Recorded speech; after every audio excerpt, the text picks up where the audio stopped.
Nagsampa tayo ng kaso laban sa mga malalaking importers at distributor ng vape products. Ito nga yung naimbestigahan na rin ng Kongreso, yung Flava, Flair at yung Dencat. Ang halaga ng vape products at yung excise tax na hindi nabayaran. Sa government from vape industries na ganito po yung ginagawa ko.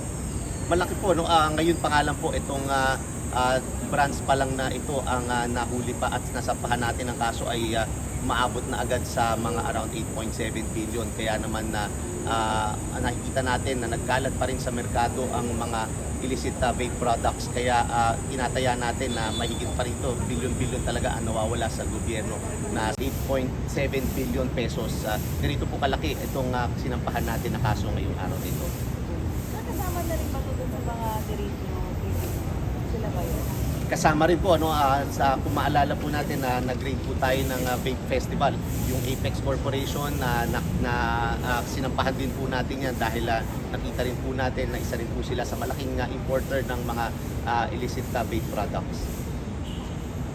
Nung nagsasagawa tayo ng mga covert operations, tinitingnan natin at sinusubaybayan natin yan. At nung ni-raid natin, confirmed yun na hindi bayad ang excise tax nitong mga produktong ito. Kaya naman nung kinonfiscate natin yung produkto at ngayon na nagsampa tayo ng kaso, confirmed po ito na importer po sila at lahat ng mga pumasok na mga vape products dito sa atin ay hindi bayad ang excise tax at walang mga kaukulang stamps.